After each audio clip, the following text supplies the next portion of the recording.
हम सब एक है, हम सब एक है.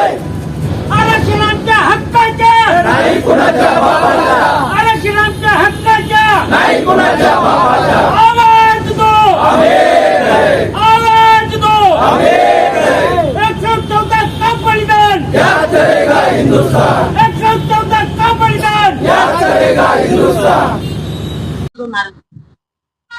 114 का बलिदान याद करेगा हिंदुस्तान, 114 का बलिदान याद करेगा हिंदुस्तान. भोंडे जी, आज आदिवासी गोवारी युवा जन विकास मंच की ओर से यहाँ पे संविधान चौक में अपन ने आंदोलन रखे, क्या बताएंगे, क्या चाहिए? मी भगवान बोंडे, आदिवासी गोवारी युवा जनविकास मंच महाराष्ट्राचा संयोजक म्हणून आज आम्ही एक दिवसीय धरणं आंदोलन महाराष्ट्र सरकार विरुद्ध इथं करत आहोत. त्या अनुषंगाने या पत्रकार परिषदेला संबोधित आमच्या समाजाचे नेते सन्माननीय शालिकजी नेवारे साहेब हे संबोधित करतील अशी मी त्यांना विनंती करतो. गेल्या 70 वर्षापासून गोवारी समाज हा आपला लढा कायमस्वरूपी रस्त्यावर न्यायालयात लढत आहे. गेल्या 23 नोव्हेंबरला जी घटना ह्या ठिकाणी घडली त्याचं महत्त्वाचं कारण असं होतं की गोवारी समाजाला स्वातंत्र्यानंतर आणि स्वातंत्र्यापूर्वी देखील आदिवासींच्या ज्या सवलती आहेत त्या सवलती सरकार देत होतं. तेव्हा मध्य प्रदेश सरकार होतं, सिपायन बेरार नावाने ओळखलं जायचं. आणि त्या सिपायन बेरार सरकारनं गोवारींना 1948 मध्ये भारत स्वतंत्र झाल्यानंतर सवलती लागू केल्यात आणि त्या अखंडित चालू होत्या. पण 1956 मध्ये एक दुरुस्ती विधेयक आलं. माननीय काकासाहेब कालेलकर कमिशन नावानं कमिशन केंद्र सरकारनं नेमलं होतं आणि त्या कमिशनला ज्या जातींचा आदिवासींच्या, एससीच्या, ओबीसींच्या यादीमध्ये समावेश झाला नाही अशा सगळ्या जाती जमातींचा अभ्यास करणे आणि त्यांना त्या यादीमध्ये समाविष्ट करून घेणे असा अभ्यास कालेलकर कमिशनला दिला होता.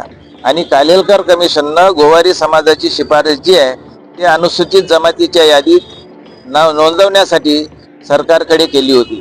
पण ज्यावेळी 56 मध्ये घटना दुरुस्तीचा विधेयक पारित झालं आणि कायदा झाला, त्या कायद्यात गोवारी हे नाव सुटलं आणि त्या ठिकाणी गोंड गोवारी अशी नोंद झाली.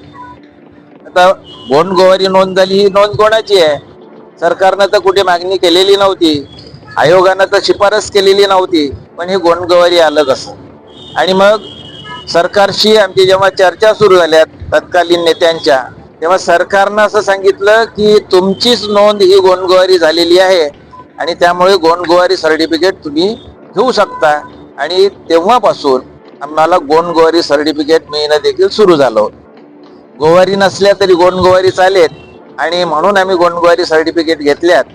पण त्यानंतरही सरकारमध्ये गोवारींचा काही विरोध करणारे काही नेते होते आणि त्या नेत्यांना धडा शिकवायचा ह्या दृष्टीनं समाजामध्ये विविध तेव्हापासून आंदोलनही सुरू होती. सरकारनं वेळोवेळी निर्णय पण घेतलेत, शिफारशी केल्यात आणि त्या शिफारशीचा काही उपयोग झाला नाही.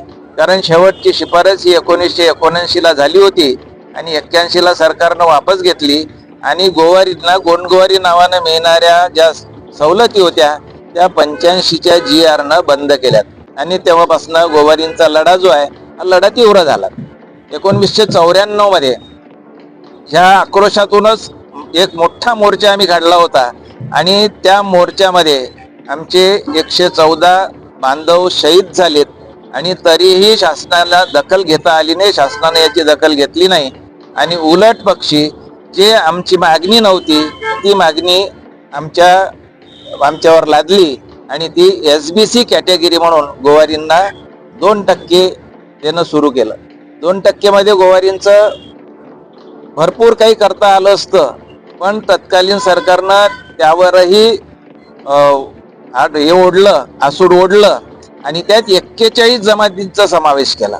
म्हणजे जी यादीमध्ये SBCची कॅटेगरीची ही सुरू केली ती गोवारींसाठी सुरू केली होती, पण गोवारींच्या व्यतिरिक्त गोवारींपेक्षा श्रेष्ठ शिकलेल्या संस्कृत सुसंस्कृत अशा जाती त्या यादीमध्ये जोडल्यात आणि परत गोवारींना एकदा परत मागे ओढण्याचा प्रयत्न सरकारनं केला. आंदोलन उभारलेलं आहे, सरकारकडे आपली महत्वाची भूमिका काय राहणार, काय डिमांड आहे आपली? मुख्य भूमिका आमची जी मुख्य भूमिका आहे, आजच्या धरणा कार्यक्रमामुळे आम्ही त्यांना चेतन करू शकतो. आम्ही त्यांना आवाहन करून राहिलेलो आहोत की आमची जर मागणी 15 दिवसात त्यांनी पूर्ण केली नाही, जास्तीत जास्त 30 दिवस त्यांनी जर मागणी पूर्ण केली नाही तर यानंतरही मोठं आंदोलन उभा करू आम्ही. आमची मागणी ही होती की आतापर्यंत भाऊनी सांगितलं तुम्हाला की बा आम्हाला ज्या सवलती मिळत होत्या त्यांनी सवलती देऊनही देण्यात न आल्या. तसंच आता जो GR काढला त्यांनी 2025ला, त्यामध्ये त्यांनी 23 योजना गोवाऱ्यासाठी दिल्या होत्या. आदिवासी सारख्या, आम्हाला आदिवासी सारख्या नाही पाहिजे, आदिवासीच्याच सवलती पाहिजे, हीच आमची मुख्य मागणी आहे. भाई, कुठे ना कुठे आपल्याला असं म्हणायचं आहे की आदिवासी गोवारी समाजातील शिक्षित वर्ग आहे तो यामुळे सरकारच्या नीतीमुळे मागे राहत आहे. सरकारच्या नीतीमुळे मागे राहत आहे आणि तो पुढील शिक्षण घेऊ शकत नाही. आज माझे मित्र आहे एक भगवानजी मुंडे, त्यांची मुलगी आहे, तिला आज लंडनला शिकायला जायचं होतं, परंतु ती 30 लाख रुपये भरावं लागत आहे. आज जर तिला आरक्षण असतं तर आज ती पैसे भरावं नक्की जाते. म्हणजे ज्यांच्याकडे पैसा आहे तोच हे करू शकते का? आमचा समाज आपण या अगोदर कुठे पाठपुरावा वगैरे केलेला पाठपुरावा केलेला आहे. आतापर्यंत आंदोलन झालेलं आहे, परंतु हा आंदोलन असं आहे की यामुळे आज जर 15 दिवसात यांनी जर केलं नाही, समोर पुन्हा आंदोलन आम्ही उभा करू.